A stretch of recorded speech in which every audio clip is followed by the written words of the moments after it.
to a Friday edition of Box Seats. I'm your host, Frank Holder. I'm here with a comedian known as Fig and one of my sports friends and the best, one of the good guys I know, Mr. Amir Sealy. In case you guys didn't know, Fig has been in the comedy.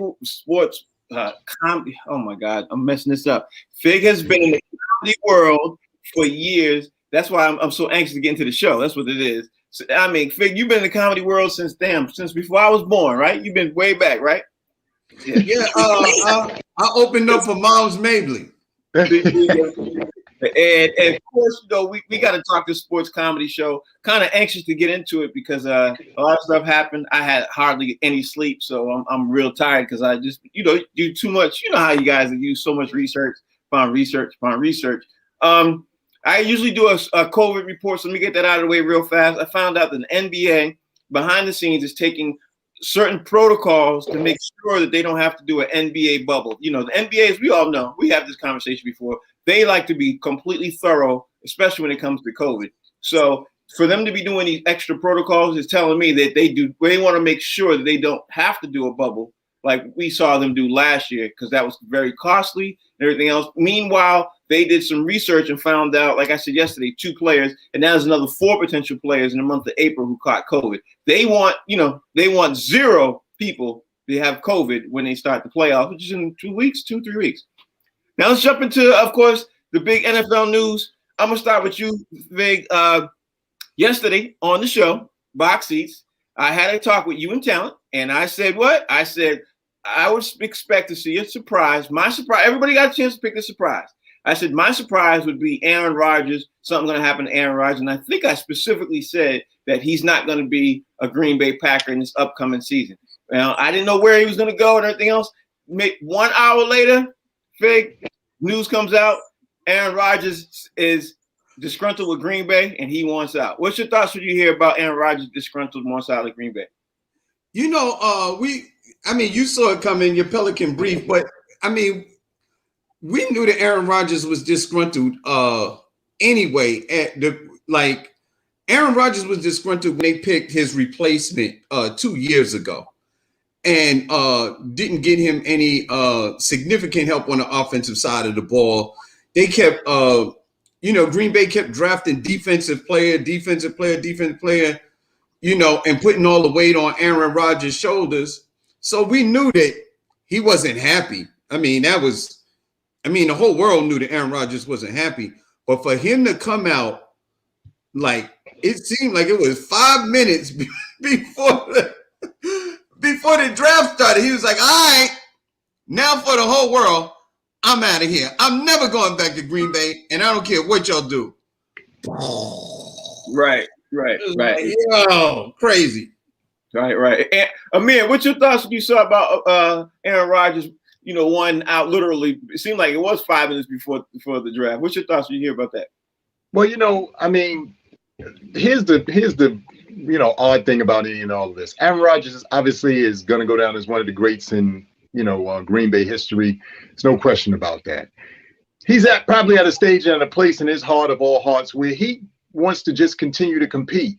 When you see what they managed to do for Tom Brady, down there in Tampa Bay, he wants that same kind of energy. He wants a team to get behind him and rally behind him the same way it appears that they did behind Tom Brady.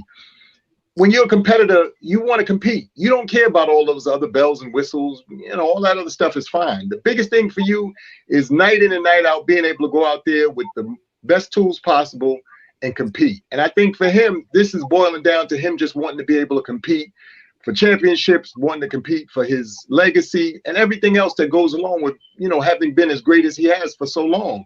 So, I just feel like if the man really wants out, give him his out, allow him to go to a space and a place where he can still continue to be useful and do what he's done, for so long, which is, be a great player. Let's give him that opportunity. I'll even add one caveat to that too, bro. I think he feels really messed up that he knows he's better probably than any quarterback to ever walk on the field, and he only got 1 Super Bowl to show for it. That's what I would even add, because you can't tell me that Aaron Rodgers thinks that Tom Brady's better than him. You know what I mean? No way. Tom Brady got 7 and he got 1. You can't tell me that. You know what I mean? I know Aaron Rodgers. I mean, that's a human feeling. It's like if we all were playing basketball, you know what I mean? Or we playing any sport, and you playing with your friend, even though he's your friend, and you know you're way better than your friend, and your friend got more wins than you might be happy for your friend, but you still got some feeling inside of you saying, hey, you know what? I could be at least close to him. He ain't even close. You know what I mean? Like, he ain't one Super Bowl versus 7. He's not even close. Now, in the next story about Aaron Rodgers, here's the thing. Aaron Rodgers said he'd be willing to play for Denver, the Raiders, or San Francisco 49ers. Obviously, he's from San Francisco. And the other crazy thing about this is he wants to start more of his TV career while he's still playing in the league. Now, after what happened last night, I think San Francisco could be out. Denver, I wasn't even thinking about for him. And the Raiders, I just don't see. To me, it makes more sense for the realistic teams that are ready, that are one player ready away. I think it'd probably be New Orleans because obviously New Orleans plays indoors. I see Chicago, but Chicago might be out also after what happened last night.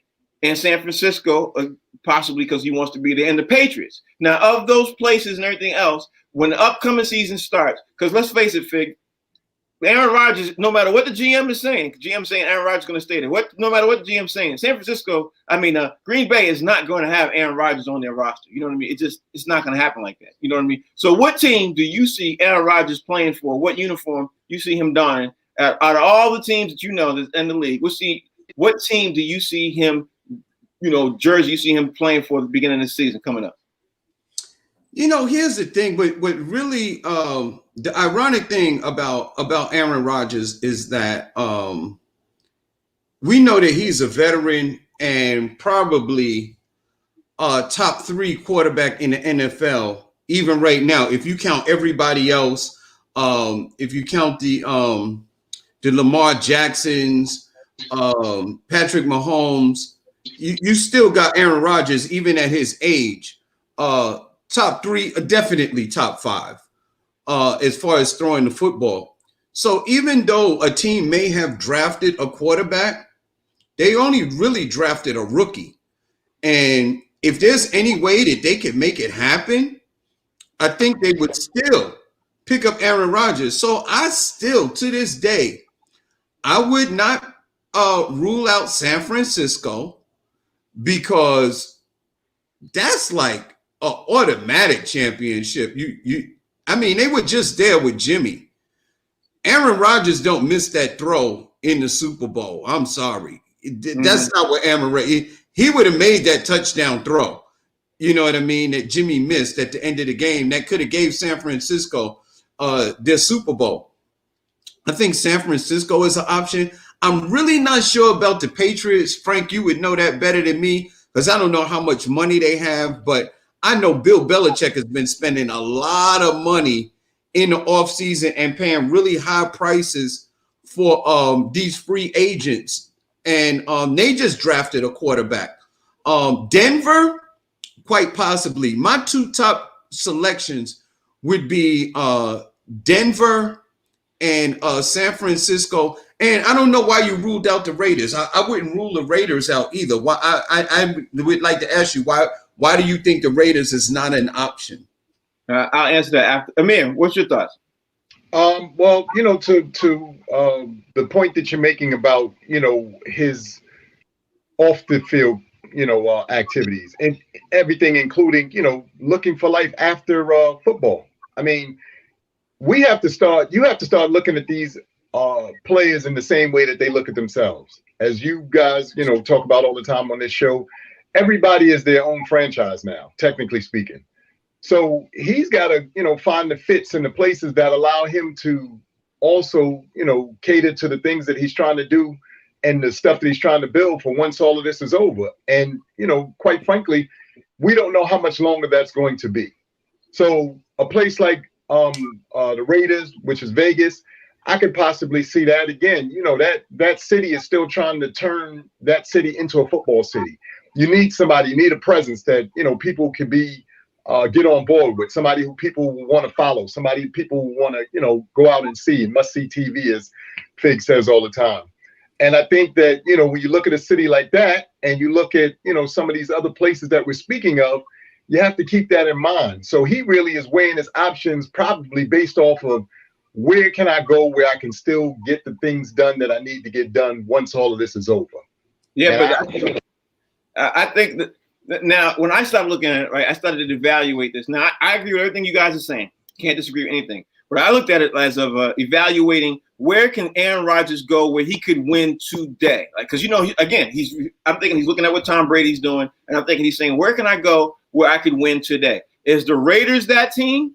I don't think the Raiders is that team, because the Raiders would have to go through. They're in the AFC. They would have to, even by adding him, you would still have to go through and obviously Kansas City, maybe Buffalo, possibly the New England Patriots, because the way they stacked up this year. So I look at it like that. If he goes to the Raiders, it's like a lateral move, because the Raiders just traded their star wide receiver to the Patriots. They don't have the same wide receiver that they had. They don't have the same. So that's why I took the Raiders off the table. Now going back to where would he go? He could win. San Francisco, I thought would be a great thing, but I think San Francisco ruined their chances when they drafted Trey Lance last night, because that'd be the same situation he just left from Green Bay. Aaron Rodgers was upset that they drafted a young quarterback like that to take his seat over with the Love kid at Green Bay, and then come over with Trey Lance. And Trey Lance was more being higher touted than this Love kid in Green Bay. I don't think going there it would make sense for him to go there. I don't think that's going to happen, because it's like jumping from the pot to the, you jump really from the pot to the fire. You know what I mean? So I don't think I think that takes that off. So now to me, that moves Denver in closer, and it moves the Patriots in closer. Now, will it be the Patriots after last night? I don't even know if the Patriots are going to be that, because again, Mac Jones, same situation. You know what I mean? The Patriots probably had a better chance if they didn't draft a number one QB. That's what I think. So everything is lining up to me for Denver. That's fine. The thing that I think about, I've been watching closely. The thing about Trey Lance is, although he looks like he's a great talent, they think his talent is really raw. And according to, the talking heads, most of the people don't think that he's ready right now. Most people think that Trey Lance has about 2 years, a year or two, definitely one, possibly two, to sit behind a veteran quarterback before he's ready to take the reins. That sounds perfect for somebody like Aaron Rodgers, depending on how long he wants to play. Yeah, you just hit the nail on the head. It's 2 years. Aaron Rodgers is expecting to go somewhere where he can keep his career going and where he could obviously, do this Hollywood thing. Now, I'm willing to bet, and I'll take any money on this one. I'm willing to bet that Aaron Rodgers wants to play at least 3 or 4 more years. I'm willing to bet that. And he's going to go to some place whereas he's the guy for the next 3 or 4 years. And that's definitely Denver. Trey Lance is ready to play after next year. So, Trey Lance is getting groomed. They're going to move on from Jimmy G because of his contract. So they're going to move on from him in a year or two. His contract getting too much. In 2 years, he's get that other big balloon payment. So he's going to be gone. And he's got to restructure his contract. You know what I mean? You know what? He has to go somewhere where there's a rookie, but not a highly touted rookie who's still in his rookie QB contract, and a team that's ready to go. So that all these things have to line up. Unless somebody picks him up and cuts their rookie and trades their their star, trades their Trey Lance. Unless Green Bay says, you know what, we'll make the trade with you, San Francisco, but we want Trey Lance, and that's how it'll work. You know what I mean? You know what's kind of crazy, man? Well, listen. First off, Green Bay seems like they have their quarterback of the future already with Justin Love. So I don't know if they're going to want another quarterback. But the one thing, when you keep saying Denver, the two things that ring my bell when you say Denver, John Elway is in charge in Denver, and he did bring on Peyton Manning at the end of his career and won a Super Bowl with Peyton Manning. So it doesn't seem far-fetched with Denver, though. It just doesn't. For those two things alone. What were you going to say, Amir? Two things. Because I was, watching some of the commentary this morning. If the commentary served me correctly, I heard them saying, isn't his wife like a TV personality? Right. So, again, like I said, there's a few things that, challenge people. We, all are speculating, for various reasons. To the lateral move that you made about Vegas, the one thing about that is, think about it. If he did make that lateral move, like you said, even with the fact that they may or may not have a great receiver or whatever the case may be, he goes through all of that and possibly brings even them to the chip. That's actually a pretty good win for him because, to your point, he's had so much stuff that he had to go through to even get to that point. So sometimes these dudes is looking for challenges that we may or may not even, know are possible. And this is from their standpoint, not from, what we see. So, again, I think that Fig's point about going to Denver based off of, what Peyton Manning was able to do over there is a great, opportunity. Like I said, Vegas is, just a city, again, that's on the rise. And they're looking to really build that, particular fan base out there. And, again, San Francisco, like I said, is just one quarterback away seemingly from, being in the mix. So he's definitely got some really great options. We really just going to have to wait and see how this thing plays out, to be honest. Yeah, I definitely agree with you. We have to wait and see. But I think that he don't just want to get to the chip, bro. I think he wants to go to a team where he's going to contend for the chip and he has a greater chance of winning. That's what I think. And on top of all of that, I even think that he might go now from the NFC to the AFC too. I think he might want to get out of the NFC mix and go to an AFC team that has the capability of being able to get him, to that chip too, because it's crowded in the NFC. It's crowded. Yeah, right now it is. I'm going to tell you this because of what Amir said. Is Vegas is right there near Hollywood. I mean, it's a hop, skip, and a jump from Hollywood.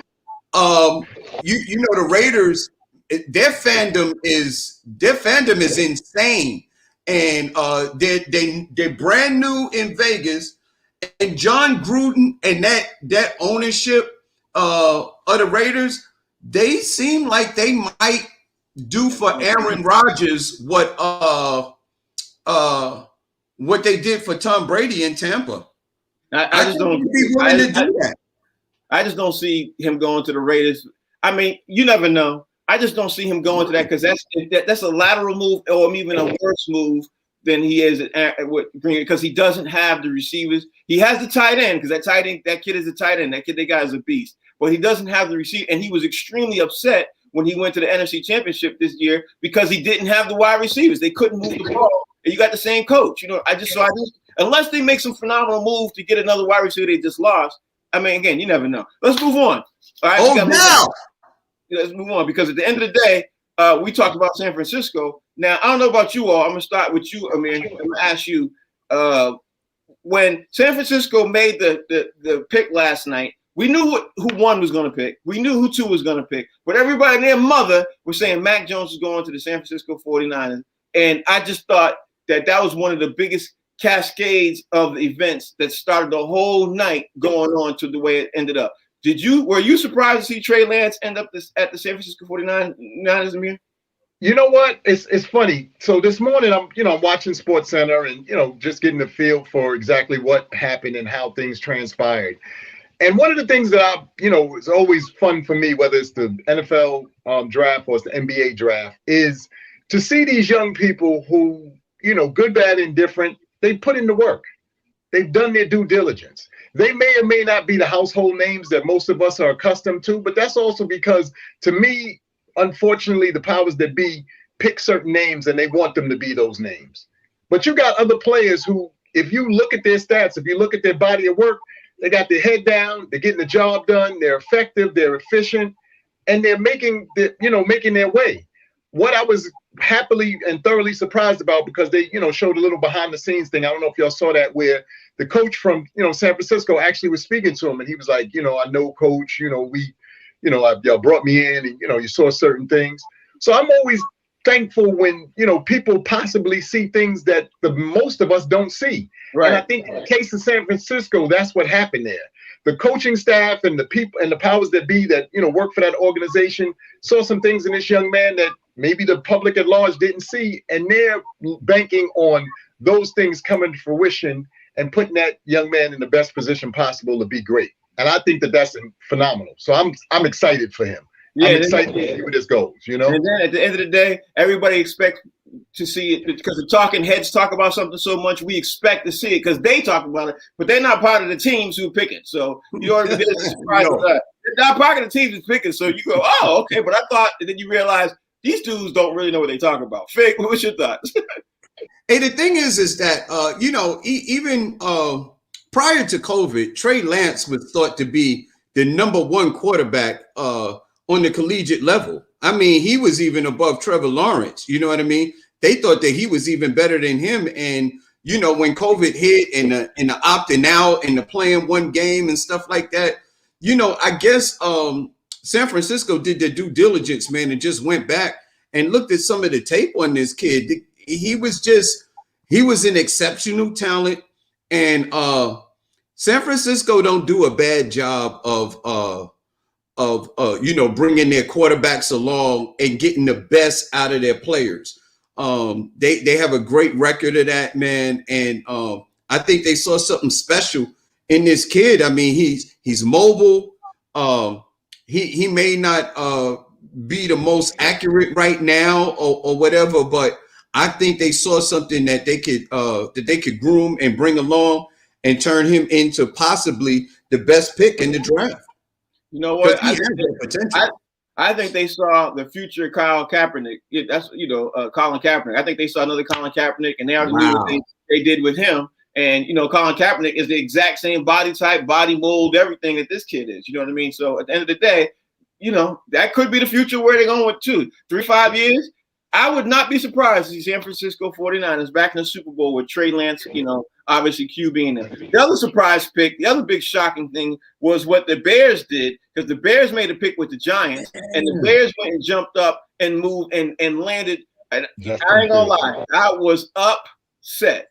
I was big upset because the way it was going, I knew the Giants weren't going to make a QB pick. All the other teams weren't going to do a QB pick, and Justin Fields was falling, and when it fell to my Patriots. The Giants make a trade with Chicago Bears. The Chicago Bears end up picking Justin Fields. Now, I wish Rodney Perry was on the show today, because I'm going to start with you, Amir, and say I think that the Chicago Bears now have their future QB in Justin Fields, because this kid is a beast. He's a beast. What do you think, Amir? Again, what's so crazy? So again, I'm watching the thing and I'm looking and, watching the show, over the last, several weeks, and you guys been talking about him, and y'all was, saying how his stock was slipping and, all these various things were happening. And I kept on thinking to myself, I said, it's always amazing to me, again, what the public at large perceives situations to be and how we feel about it. But the players themselves have to then take that in. And usually that's fuel for a lot of these guys, which is why, we see these dudes who come into the league and you're like, he came in like gangbusters. No, he didn't. He took all that foolishness that y'all kept on saying about him and he used it as fuel so that when he finally got to the league, he could be like, y'all were talking about me. You didn't think I was capable, or you didn't think I was ready. I'm ready. And I think for this young man, he's in a perfect position to obviously bring that particular franchise hopefully back into the fold. Have us talking about them again. I don't even know if y'all saw the commercial that they got with the dude from the Browns who had been doing the commercials leading up to the draft and saying, this was a guy who did A, B, C, and D. So I'm really excited again for this gentleman as well to see, his development and see how once he gets into the league, where his, stock goes, because I think each and every one of these players, as much as we are excited for them and as much as we're happy that, they've obviously are living out their dreams, you still got to go in there. You got to show and prove now. So, Justin, it's on you, brother. We wait. I got to say this, too, before I throw it to Fig. Justin Fields seems like, to me, a new Lamar Jackson. And if he even plays somewhat close to like the Lamar Jackson thing, where people will overlook. Remember, Lamar Jackson fell and ended up he fell so far in the draft. I think he was 15, and he fell so far, and then he turned around. He was in MVP conversation literally 2 years later. 2 years later, especially after people told him he should be a wide receiver. Same thing now with Justin Fields. Same speed, same arm, everything. Fig, what's your thoughts? I think you're absolutely right, man. And the thing is that it's always with the black quarterback. Everybody wants to take him out of being the quarterback, even though you do great. As a quarterback, you win all kind of games. You throw for thousands of yards. Just because your skin is brown, they automatically want to take you and turn you into a receiver or a running back. Because I'm like, dude, this dude. That's why you talk about Lamar Jackson. He didn't even go to the combine, man. He was like, no, I'm not going to do that because you're going to see my athleticism and you're going to try and turn me into something else. And I want to play quarterback. I see Justin Fields doing the thing. I was shocked that the Giants traded, but what happened was I believe that they saw I saw that receiver out of Alabama go I think his last name is Smith, and he saw him go 9 right ahead of them, and I think they pulled the trigger. I think the Giants was actually going to pick him at 10, and when he went before they got a chance to grab him, I think that's when the deal between the Bears happened. Yeah, I mean, we never know. I mean, you never know how people move, but I think they go into knowing that they got, okay, here's plan A, here's plan B, here's plan C. But I will say that the Justin Fields thing was falling, and I think they got really aggressive. And you got a guy like Justin Fields on the board. I don't care what team you are, you got to select him because you have to. Now, before I move on to my next point, I just want to say this last thing: the league is changing. And I mean to the fact of, I don't know if you guys have noticed, but all the QBs are now starting to be running threats. All of them. You can go down the list. And last night they added 5 more QBs who will be potential starting QBs in the next 2 years, who are all running threats. Adding on to the 7 or 8 QBs in the league who are already running threats, from the Russell Wilsons to Lamar Jacksons to the Kansas City Chiefs, Patrick Mahomes. To, you know what I mean? So the league is changing. So I say all this to say, I'm not high up on this Mac Jones kid who fell to the Patriots. Even though the Patriots, they love their accurate QBs, this kid, Mac Jones, graduated from college in 3 years. He's literally got in the master's degree program. He's very cerebral.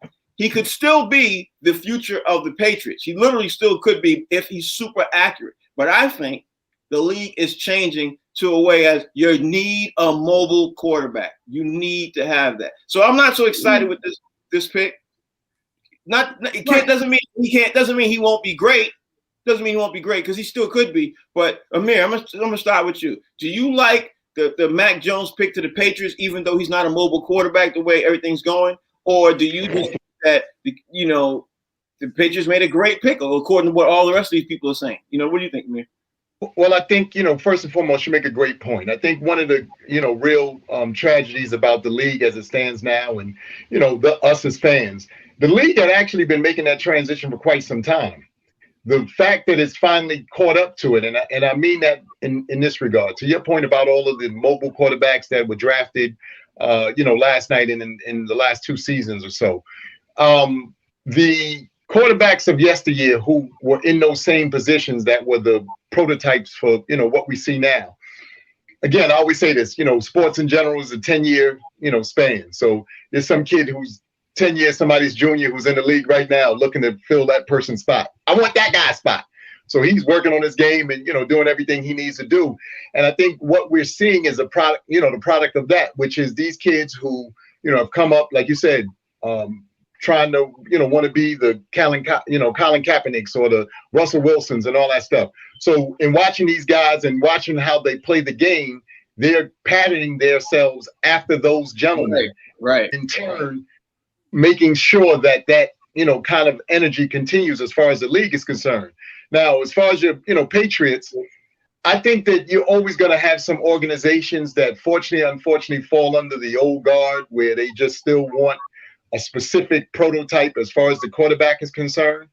And I think it could still work. The problem that I'm having with it, and I've said this, quite often, is, as you point out, not only is the league changing, but the way that the players who come into the league are also changing. Meaning you got guys that are 300 and something pounds, but they run in 4.5s and 4.3s and all that kind of stuff.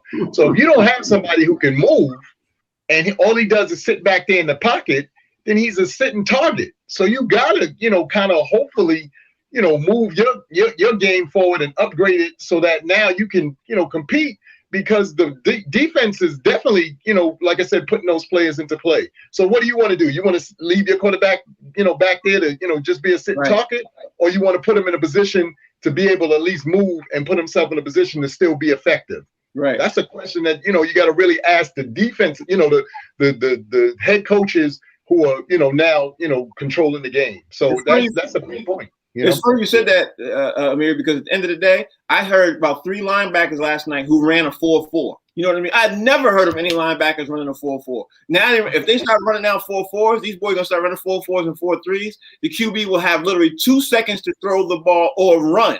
Immediately, at 2 seconds, make your decision. Anyway, what's your thought, Fig? Well, the thing about Mac Jones is that he's not a statue. You know what I mean? He can move. I mean, he may not be, Deshaun Watson or Lamar Jackson or whatever, but he's not a statue. He can move a little bit. The thing is that I think styles make fights. And I say that because it depends on the style of football that you play. The Patriots style of football is to get the ball out quick and to give you what the defense, to take what the defense gives you. And that's what makes the Patriots brand so good. I don't think Bill Belichick is going to change what it is he does based on the personnel that he has on the field. So Mac Jones is probably going to do a whole lot better than a lot of people think he is because Patriots quarterbacks don't get hit that much. I mean, think about it. They had Tom Brady back there. Tom Brady didn't get hit that often. You know what I mean? And he can't move. He can hardly move at all because of, the length of time that he's been playing. I believe that Mac Jones moves a lot better than Tom Brady. And the pieces that the Patriots picked up and the people that are coming back post the COVID opt-out last year and all of the pieces they have around this kid, I think the Patriots is going to be great with Mac Jones. Number one, Mac Jones runs a 4.8. I walk faster than that. Tom Brady. God, please, whatever. I walk faster than that. Maybe Tom Brady could run a 4.8, but Tom Brady ran a 4.7, 4.8 too. So I don't know. But Stack, do you like Mac Jones coming to the Patriots? Because you were coming in. I said officially, I'm not too high up on Mac Jones, and I did say Mac Jones is very accurate. He's very cerebral. He's very smart QB. But Stack, I want the Patriots to get up to where the curve is of the new age football, where you got to get a running QB who can run and throw the ball. That's why I got depressed when Justin Fields didn't fall to the Patriots. That's my thought process. But what you think, Stack? I wasn't happy with the pick. I was very disappointed. Mac Jones, that 4.8, like you said, if Frank can walk faster than that, then that just says it all. We definitely need dual threat QBs. Hopefully he's like a trade chip or something like that. I'm not saying the kid's not good, but I'm hoping that Cam Newton has a good season and Mac Jones can sit on the bench because I don't want to see a non-dual threat quarterback in New England. I think that's just not the way we need to be playing football. Yeah, like I said before you joined the show, Stack, the mobile and the throwing court, the dual threat QB is today. I don't care what nobody says. If you want to win in the league right now, you have to be that the whole Tom Brady thing and everything else. That's literally that's phasing out rather quickly. Now with that being said, if you get a dual QB. And you have a burner on the outside, like what Philadelphia did yesterday. Now, let me just say this, in case you all didn't catch it. Philadelphia ended up drafting. Let me see who they get. Devontae Smith ended up, Devontae Smith ended up being drafted by the Eagles. The Eagles got to be happy because now you got a Jalen Hurts as QB and Devontae Smith. That kid, I ain't never seen somebody run so fast in slow motion in my entire life. That dude was fast. Now, I'm going to say this. I'm going to go to you and me first. You can't tell me the Eagles are not going to do much better because Jalen Hurts is now playing and Devontae Smith is going to start. You have a mobile quarterback who's going to throw and he's going to be throwing to a burner on the outside. Even though he's small, he might be a slot receiver. I'm not sure how they're going to play him. We'll see. You can't tell me if you're not an Eagles fan, you're not excited. What do you think, man? I think, I looked at that this morning. I was like, wow. I said, it is always great. When you see teams draft pieces and things that they absolutely need. And, like you said, that was a great addition, obviously, to the Philadelphia Eagles. It crushes me because I'm a Giants fan. So that means we got to deal with this goddamn kid this year. But you know what? That's the whole purpose of watching the sport. It means that, you have to figure out what things that you could do, what, things you could put in place to either neutralize this young man or compete with him. And I think, like you said, for the Philadelphia Eagles, that was an absolute masterful move that they made. And, again, one thing about me is even though, we talk and we have all our teams that we are, cheering for, I'm also cheering to see how well the new people come in and fitting in their new positions, because that is always the best thing, to see these guys come in and have an impact or make an impact. So I'm looking forward to that as well. Right. You know? What you think?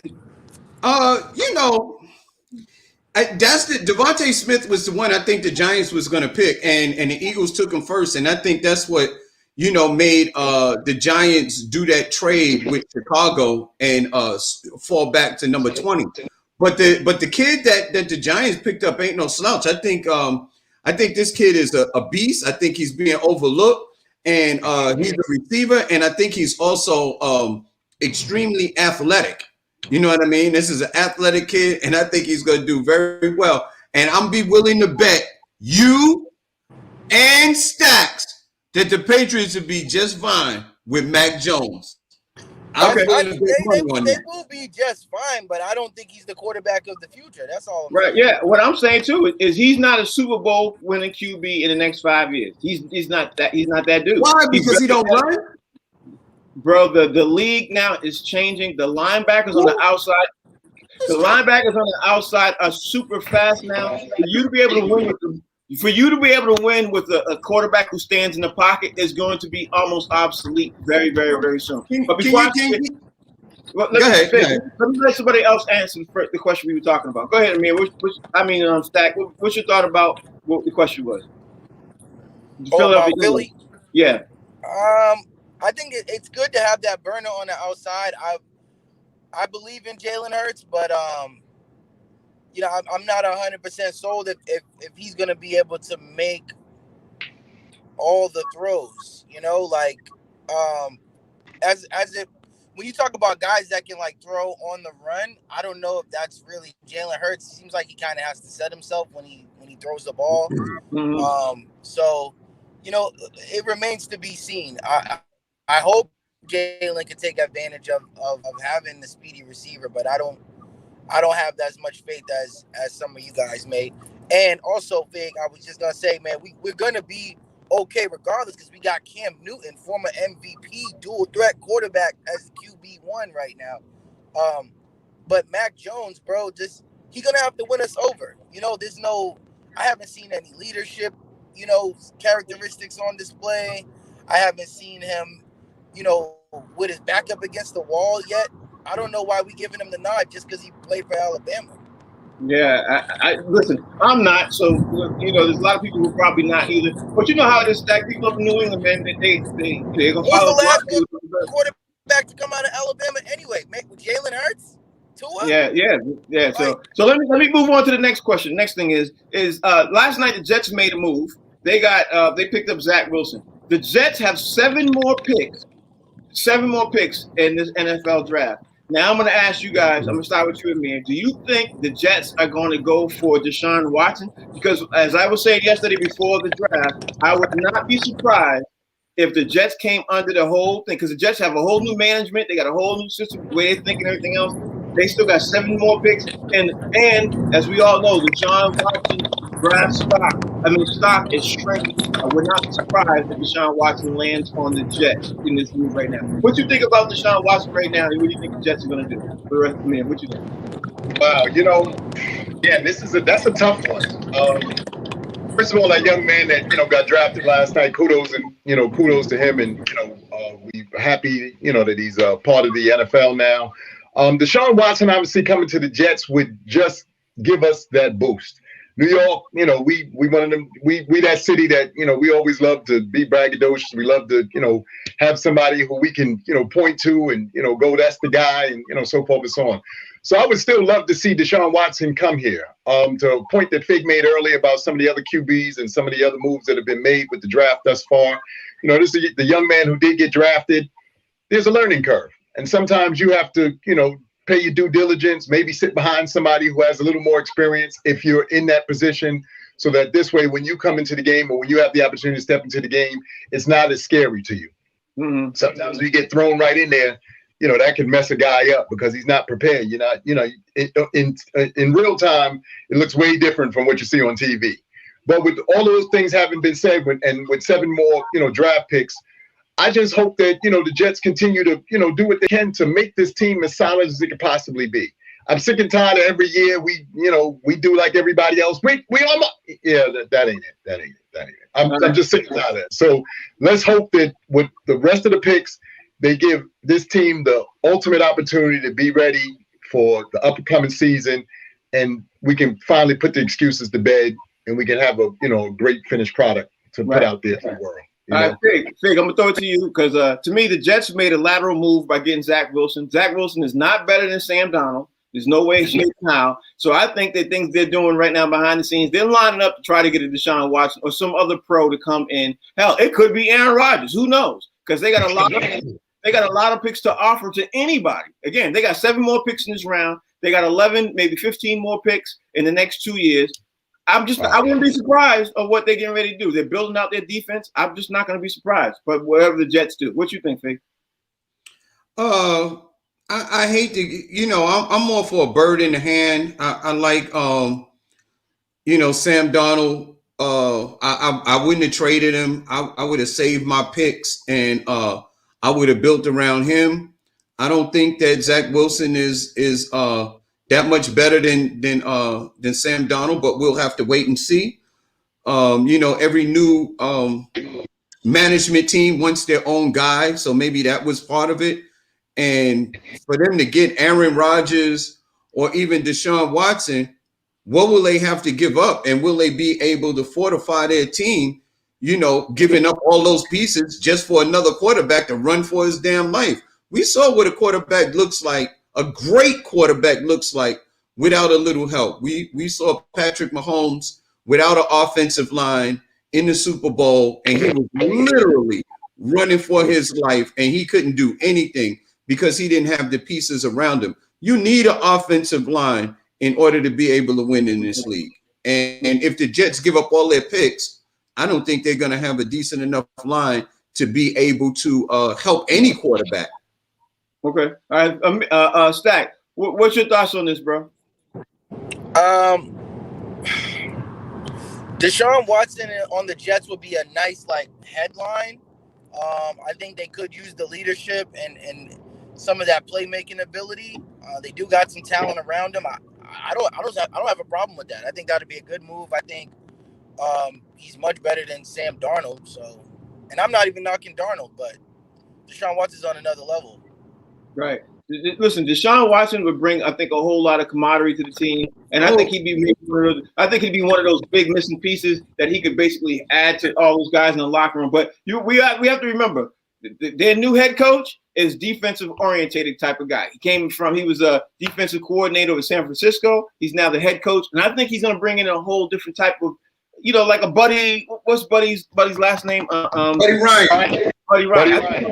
I think he's going to bring in a Buddy Ryan type of thing for the Jets if he comes, and it might even be better than what Buddy Ryan did. You know what I mean? Because you saw what Robert Saleh did literally for the 49ers for the last 3 years. If he brings that type of defense over to the Jets and you get somewhat of an okay type of QB, the Jets could start to turn things around. If they get a great QB, oh my goodness. Oh my goodness. One thing that I want to clarify, I wasn't saying that Deshaun Watson wasn't better than Sam Darnold. I was saying Zach Wilson was not better. Deshaun Watson is next level. I wasn't talking about Deshaun Watson. I'm talking about Zach Wilson was a lateral move, we got that. We got that.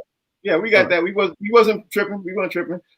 Last thing is that because I know you got to get ready to do your top dogs, Vic. Last thing is let's see what I had to do. The Carolina Panthers this morning picked up Sam Darnold's 5th-year option. I don't think anybody here on this panel right now is surprised the Carolina Panthers picked up Sam Darnold's 5th-year option, only because Sam Darnold, literally now, I think Carolina Panthers, that's going to be his future. I think he's going to be there for maybe the next 10 years. You know what I mean? That's what I think. Anybody want to chime in and agree or disagree before Figs this top dog?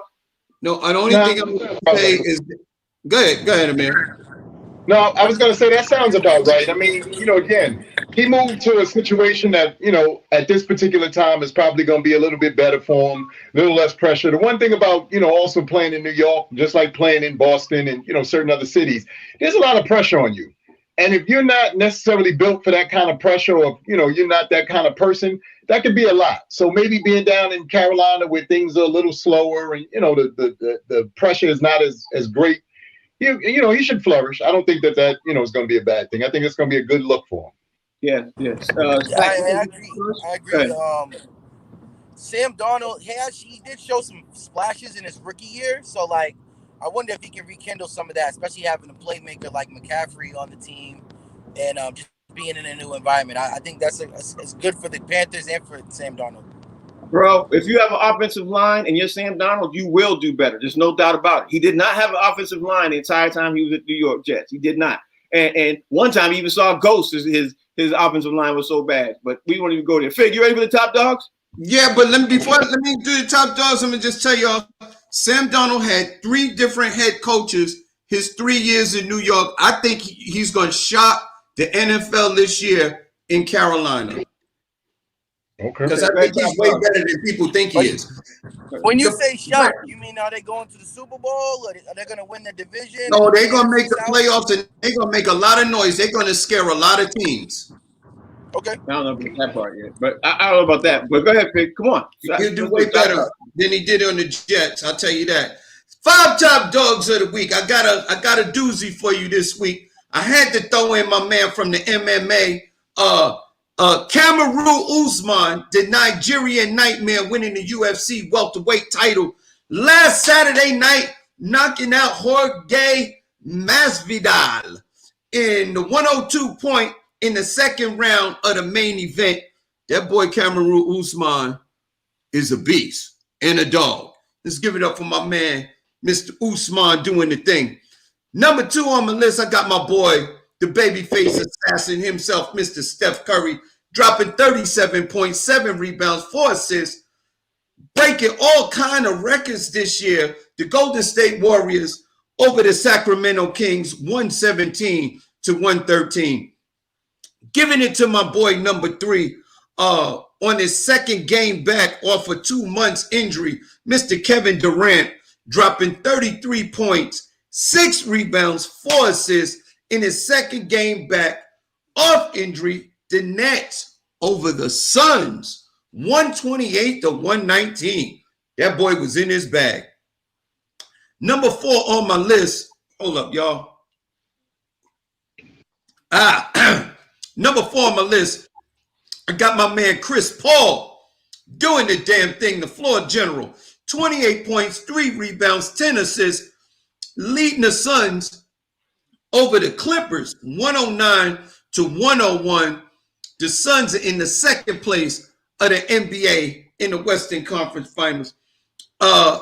Ladies and gentlemen, now here's my curve. I got a guy out of Boston, Mr. Dave Mcgivery, is a real-life Forrest Gump.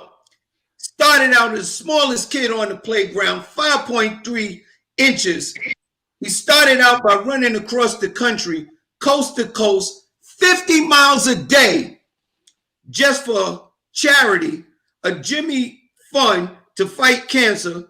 He was the Boston Marathon director for 34 years and has run the marathon every year since 1972. He started the common practice running for charity. Now this dude, he oversees operations at 4 Massachusetts vaccination sites in Massachusetts. This dude is a small Lilliputian, but he's a hero and he's a dog. I'm giving him my man, Dave McGilvery of Boston, doing the damn thing, doing it for not only the marathon, but also for the coronavirus. And those are my 5 top dogs. Okay, now I can't, obviously you threw that one in there, so I can't say nothing about that. You see how he did that? This nigga is not slick. I ain't like it. You ain't slick. You ain't slick. I can't even dispute it. I normally would dispute it, but since he threw that curveball in there, and then on top of that, the cherry on top was it was a non-profit, so I look like a villain if I say something. You know what? I'm about to take the pig out the show. This nigga over here. You know what I mean? All right, let me move on, man. I want to move on because we got, we ain't got that much time. I want to move on and then jump into the NBA real fast because there's one question that I keep asking the last couple of days about Chris Paul, the Phoenix Suns. I keep asking the last couple of days. I'm gonna start with you, Stack. and then work my way to Amir and have you close out this outfit. Stack. After everything now Chris Paul has done and turned the Phoenix Suns around, should Chris Paul finally be noticed for MVP, especially after this week, because this week was phenomenal.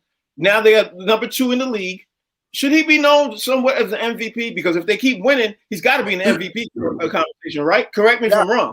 That's how the NBA rules go, right? Yeah, I definitely consider for MVP.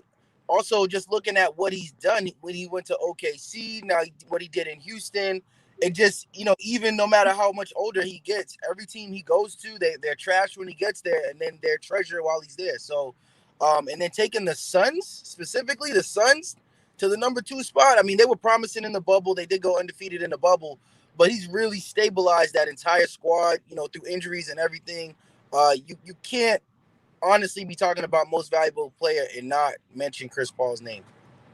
I have to agree with everything he just said, Amir. And I loved what the Knicks do. Actually, I'm not a Knicks fan. I don't love it. But I love the fact that the Knicks were able to turn the team around. And the Knicks are the hot topic team and everything else. But again, I've said this the other day, and I'm still going to stick with this. So the way the Knicks have turned things around and it literally can go to the finals and turn things around to actually be one of the best teams in the NBA, to me, that supersedes what the Knicks are doing. Even though the Knicks are doing phenomenal, nobody saw that coming.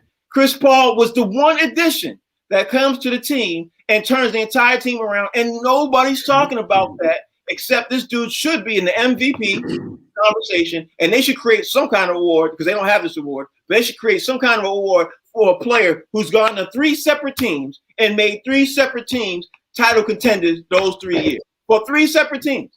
You know what I mean? They should have an award for that. Amir, talk to me. Tell me what you think.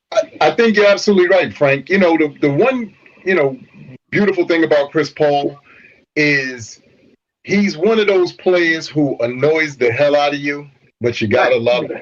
Like you even when you're watching the game, Chris will do specific things to your favorite player, to your team. You'd be like, I hate this dude.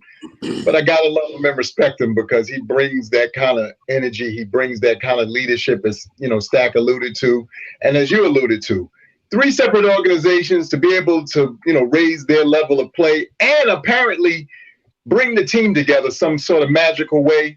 He most certainly deserves to be in the conversation for MVP this year. And if he's not, then that's a tragic, tragic injustice by the league. I'm gonna even throw this too. I didn't even mention LeBron James in this conversation because LeBron always brought other people with him. Fig, he always did. When he came to Miami, a couple other places around. Chris Paul didn't. He didn't do it, and nobody's talking about that. You know what I mean? Like everybody's it ain't even the same conversation. It's not. It's just not. Chris Paul came in there. He put his backpack on his thing. He comes to 3 separate organizations and literally got 3 separate organizations and some type of conversation of being a championship contender for that year. Fig, 60 seconds, bro. We got to roll up out of here. What you think? I think Chris Paul definitely should be in the conversation for MVP. I was going to mention LeBron James going to 3 teams, but you were right with the caveat that he did bring other players with him when he did make that move. So that sort of disqualifies that point.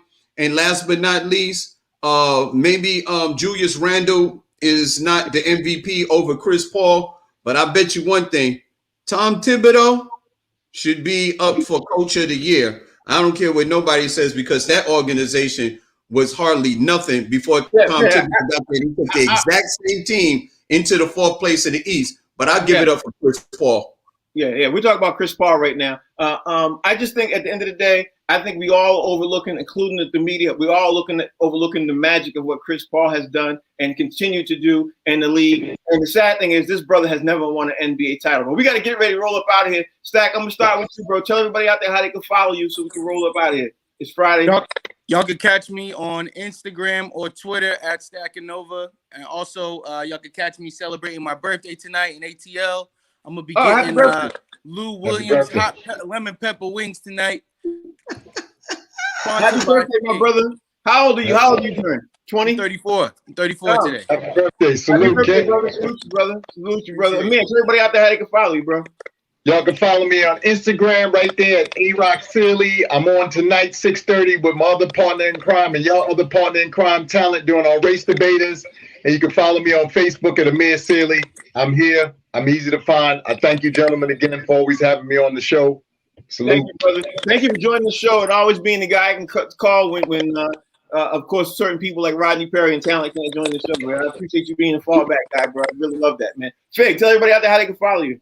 Well, before I do that, happy birthday to Stacks again, man. Get your singles ready, baby. I want you to go in there and make it rain. And if you can't make it rain, at least make it partly cloudy.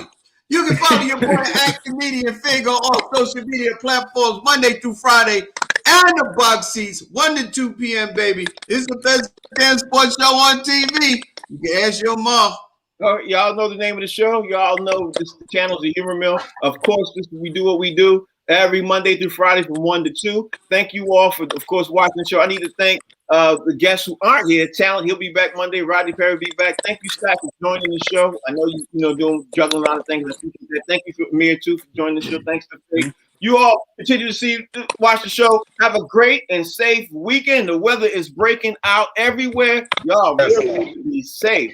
And of course, make sure you watch some sports and watch us. See y'all Monday. Peace. All right. Great weekend, gentlemen. You too, bro.